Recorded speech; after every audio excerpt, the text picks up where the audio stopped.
system, your normality becomes abnormality. Therefore, when the word of God comes to our lives, it changes our normal way of life.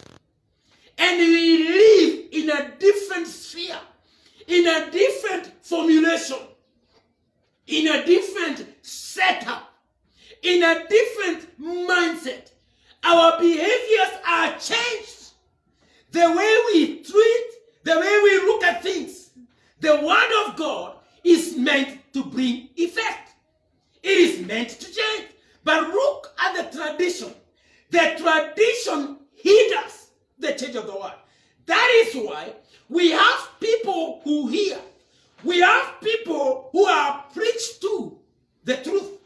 People who live in the presence of the truth. Yet they continue in sin. They continue in life of sin. Why? Because the tradition they have embedded, the tradition they have embraced in their life, hinders that truth from taking effect in our lives, and that effect brings transformation and change in us.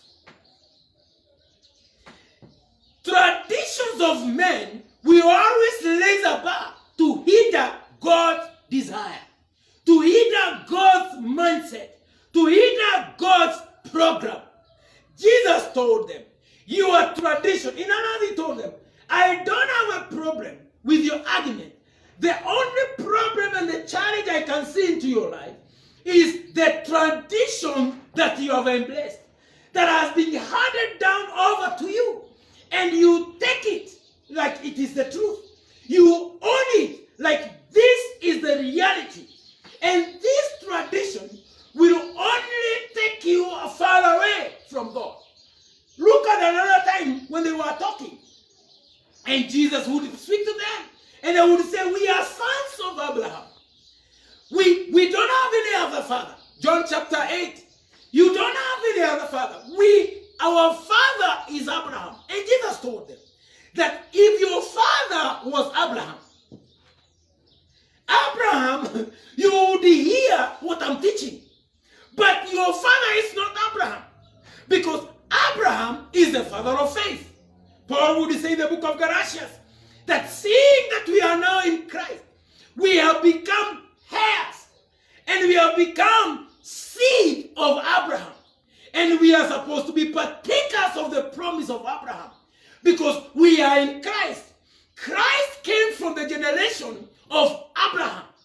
And therefore, Abraham, if he was their father, then Jesus was Abraham's son also. In the natural also. Therefore, he was telling you, if Abraham was your father, you would have heard what I'm speaking. Because I know the father of Abraham is God. And I am also from God.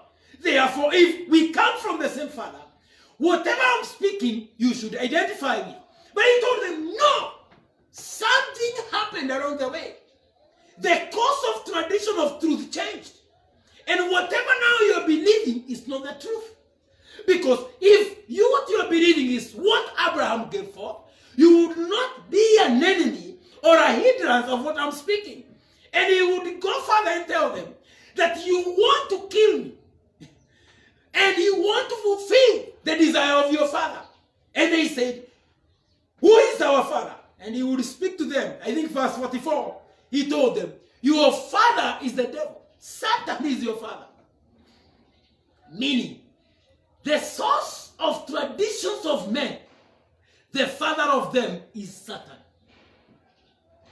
The father of the traditions of men, which hinder and fight against the truth, is the devil. He is the source of those traditions that work contrary to the truth of God. Jesus had come as the truth.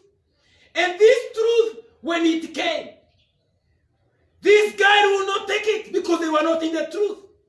Because he came as the word of God. He came as the light of the world. And John chapter 1 would say that he came, in the beginning was the Word. The Word was with God, and the Word was God. And the same was in the beginning. All things were made by him. Without him was not anything made that was made. In him was life. The life was the light of men. And the light shineth in the darkness, and the darkness comprehended it not. Traditions from that aspect became darkness to men. Tradition brings darkness. It comes to bring a shield. It comes to veil people's life. And today people are not walking in the light of the truth. Because tradition, they have embraced traditions of men. They have embraced cultures and tribal traditions. They have embraced what their forefathers practiced, but they have not embraced the truth. And the Bible is bringing forth this truth, and it's saying that this truth, which is the word, was there from the beginning. It was God. It was manifest in the flesh.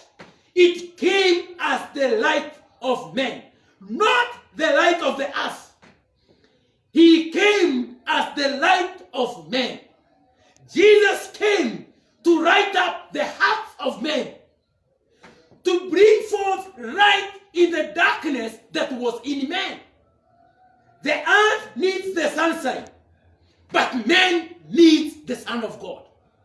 It is only the light of the Son of God that will bring light to us, so that we are able to walk in this light, so that we are able even to practice the characteristics and behaviors of the light. The Bible says that they love darkness because the light of the truth, the light of Christ, when it would have shone in them, these guys would have been unveiled. They would have been laid naked of their evil and trickery things that they were doing. Jesus came as the light. And Hebrew would say this, that God in these last days, Hebrews chapter 1 verse 2, God in these last days has spoken to us by his Son, whom he has appointed heir of all things, by whom also he made the world.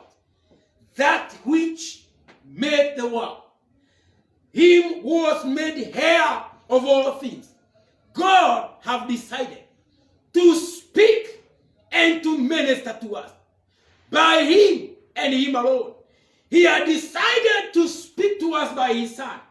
And therefore, our hearts must be set. Our spirits must be inclined to this Son. The voice of the Son is the voice of God. The voice of tradition is the voice of the devil. The voice of the Son of God, it is the voice of God. And the voice of traditions of men is the voice of the devil. Because always it shall fight against what God says.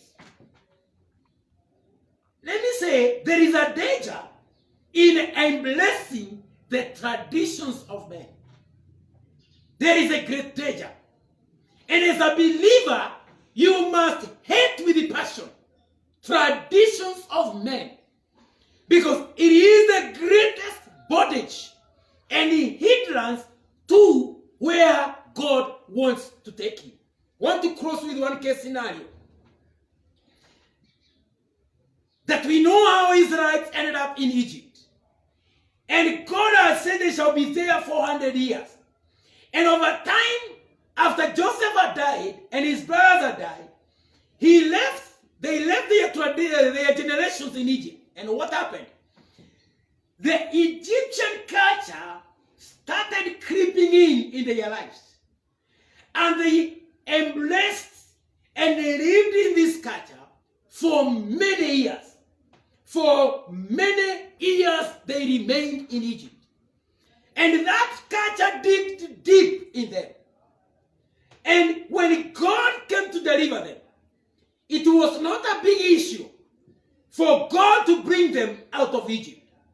it was not a great task for God to bring them out of Egypt. He delivered them in one night. And when they came into the wilderness, they enjoyed every miracle that was humanly possible or humanly needful for them to live and survive in the wilderness. God did extraordinary, tangible miracles that even every one of them was able to witness and to see. He was able even to enjoy these miracles. He brought them out. But whenever these guys, though they have seen all the miracles, though they have seen all the provision, whenever they were in the wilderness and there was a short challenge, the water became bitter. We want to go back. There is no food. We want to go back. Hey, it is very shiny. Ooh, we are being scorched by sun. And at that time, remember the Bible said that their clothing never tore. They grew with their body for 40 years. But they were living, even they are dressing themselves were a miracle. Because how come that I have worn these clothes when I was 2 years and now I am at 40? But the clothes has grown with my body. I'm a living miracle. I'm wearing miracle. I'm feeding on miracle. I'm walking on miracle. There is a divine direction because there is a pillar of fire by night. There is a cloud by day. I'm living. I'm embraced. There is a divine immunity over me. But there was a problem. Because whenever a child would come, they will not identify with what God has done so that they can say, now he will do it. And they will only prefer, it's better we go to Egypt. They will tell Moses, we told you not to bring us out. But there is nowhere. Had they told, I read your Bible, there is nowhere they had told Moses, don't bring us out. Actually, they were crying. They were not only beseeching, but they were crying to be delivered. But whenever a child would come, they would only say, we want to go back to Egypt. What is this attachment that was holding them back to Egypt? It was traditions and the information they have embraced in Egypt. The Egyptian mentality, the Egyptian information, the Egyptian tradition that they enjoyed then, even today, it was holding them captive. Yes, they were on their way to Canaan, the land of promise. But because of the Egyptian mentality, they would only prefer to Egypt. They would only refer to the past. Why? Egyptian mentality. Traditions of the life they used to live before. And today this is a challenge that we have in the church. That every one of us was saved from somewhere. His preference or his place of origin by the name Egypt. And you know the kind of the life that you have been living there. But what is this that you always condition yourself to? You are saved, you've seen deliverance, you have seen provision of God, you are on your way to the land of promise. But you are always tied to the past. It is because you are enjoying and blessing the tradition of men. And I've said, and I'm not grimacing to say, the traditions of men is the voice of the devil. That is why these people, though God is speaking in the mountain and the mountain is shaking, the mountain is bringing forth fire and smoke, these people, they even feared the presence of God, but they would always prefer Egypt. Why? Because the tradition, the mentality of Egypt is still holding them back. They cannot enjoy the pleasant truth. Peter says that we should walk in the pleasant truth. People living in the past is a dangerous caliber of people in the kingdom of God. And God is calling us back to himself. That we may do away with the past. And that we may move forward and walk in another sphere of insight. Another sphere of truth.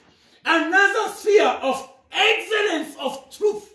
That this excellence of truth will be embedded in us, and that we may be able to walk as per the program as per the plan, as per the mind of God. We cannot condition our God with the past. We cannot judge our God with Egypt. We judge him in his promises. We judge him in his truth. Bible says that he is so true. He is so true. In him and in his lips, there is no lie. There is no sin. We should embrace him. We should walk by this truth. Whenever an issue comes like today, we cannot judge God by corona. We cannot judge God by any season. God is God. He is there by his truth. He is faithful to his truth. He is faithful to his word, not to conditions of men, not to spheres and words of men. God is faithful to the latter. He is faithful to his word. And walking in this knowledge, that is why you can see now the difference between the Egyptians and the three Hebrew boys. These three, Shadrach, Meshach, and Abednego, they were in Babylon. But what is this? They did not bow. They did not bow to the pressure the way Israelites were bowing to the pressure.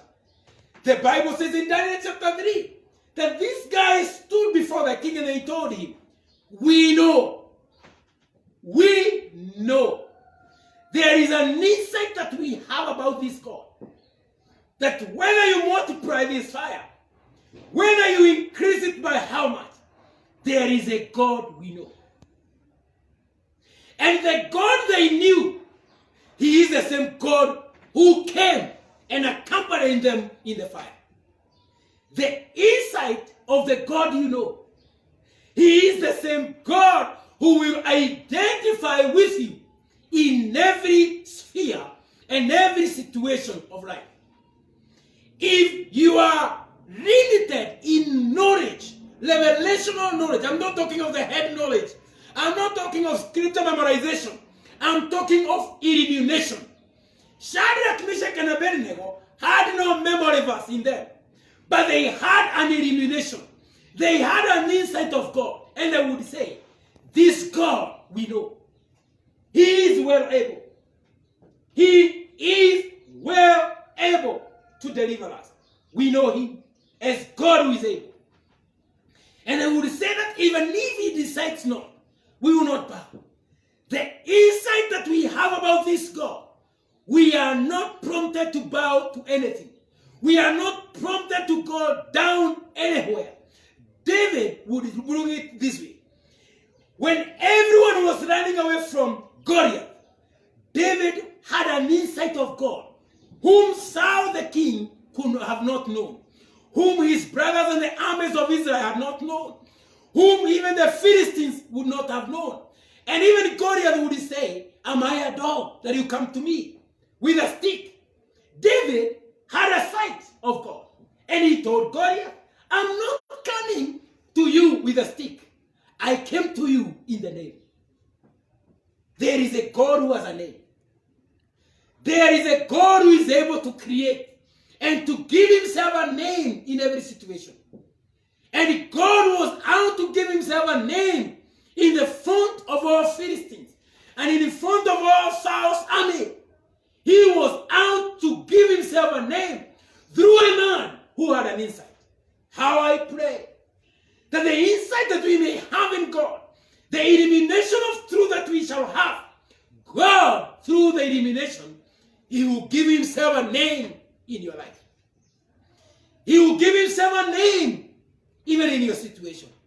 Even this time, I pray that the insight that we have about God, the insight that we shall accommodate and open our hearts and our spirits to, shall give God a name.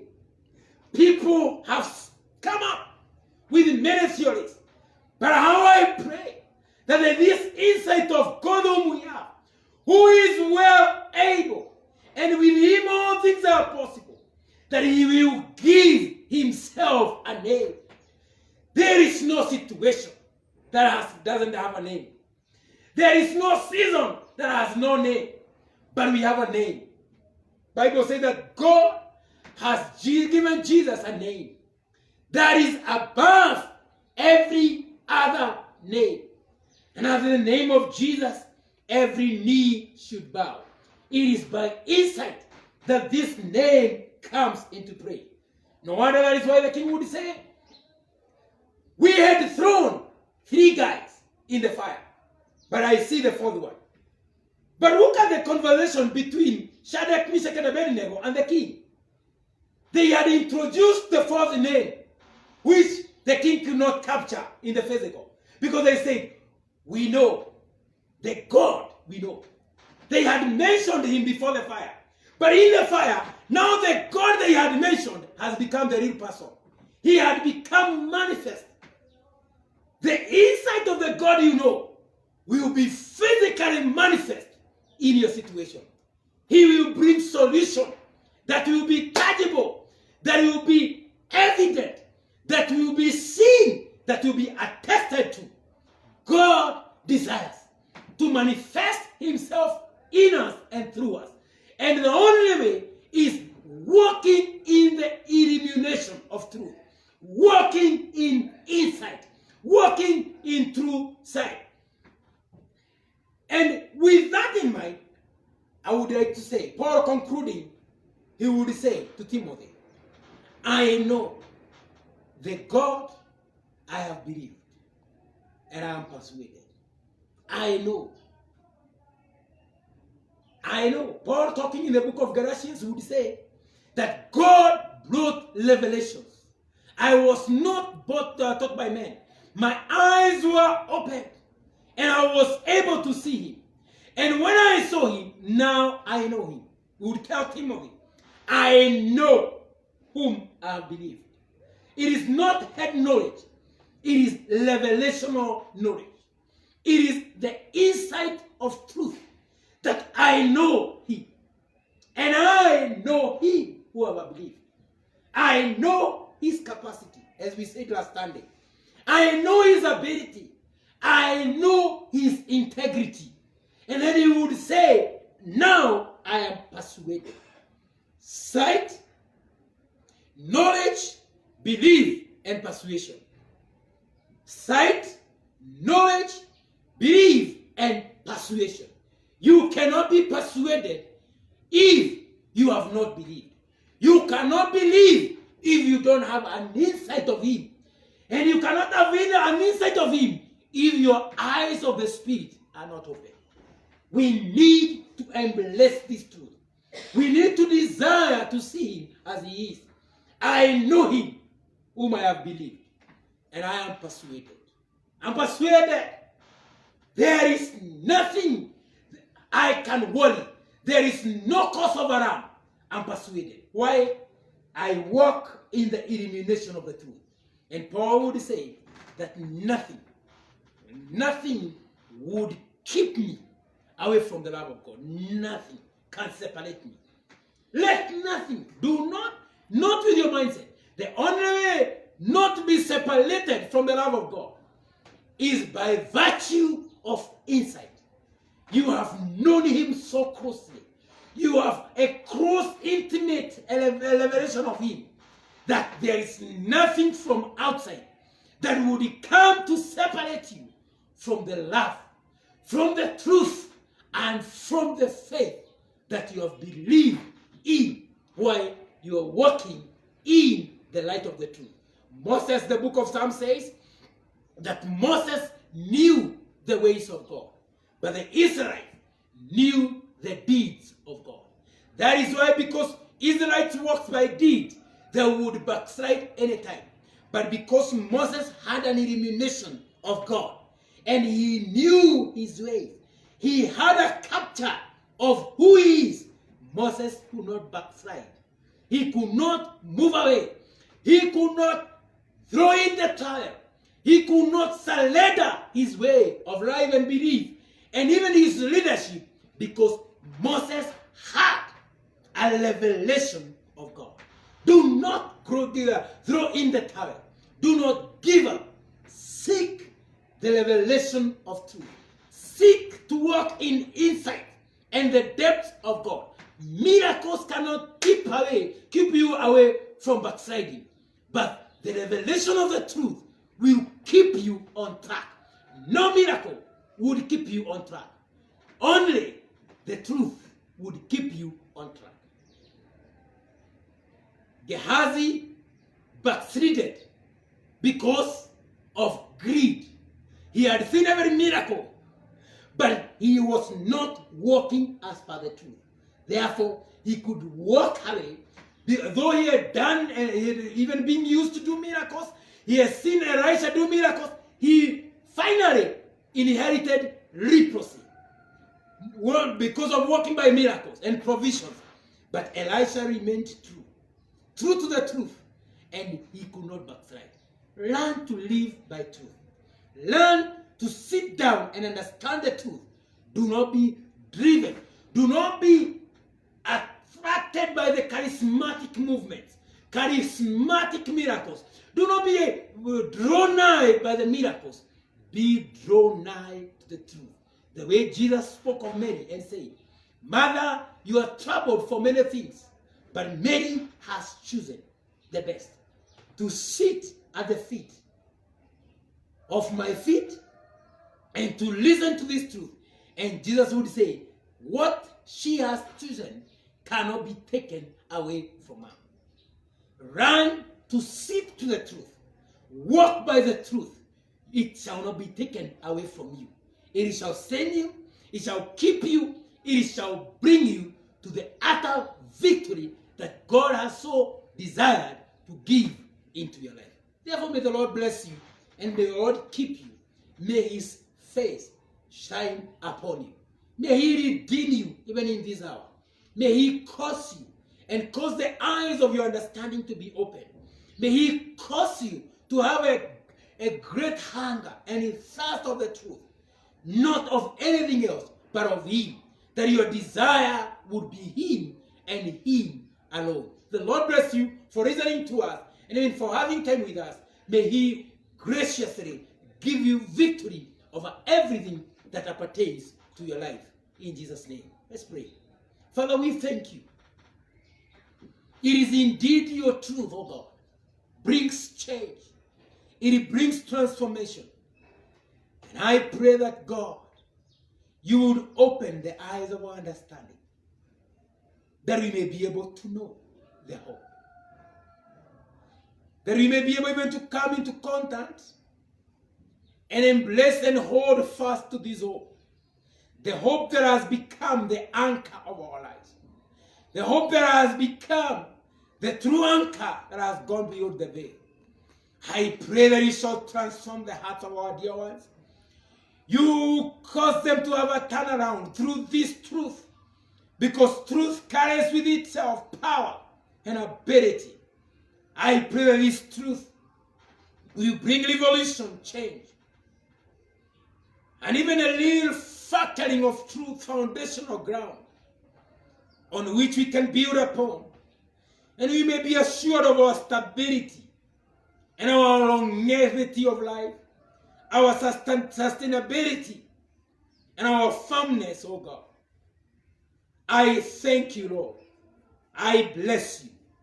Keep us by your word, oh God. Keep us by this truth. Keep us by this revelation of truth, oh God. That we will not judge you by circumstances. But even in this season, Lord, we can stand and say, if you are by us, and if you are with us, oh God, we are so certain of victory. We are so certain of rising above every situation, above every occurrence of life. And it shall sing a new song, and it shall have a new song of victory of our souls and our spirits. We thank you for speaking to us. We thank you for loving us. In Jesus' name we pray and we believe. Amen. So may the Lord bless you and keep you until we meet again next Sunday, because already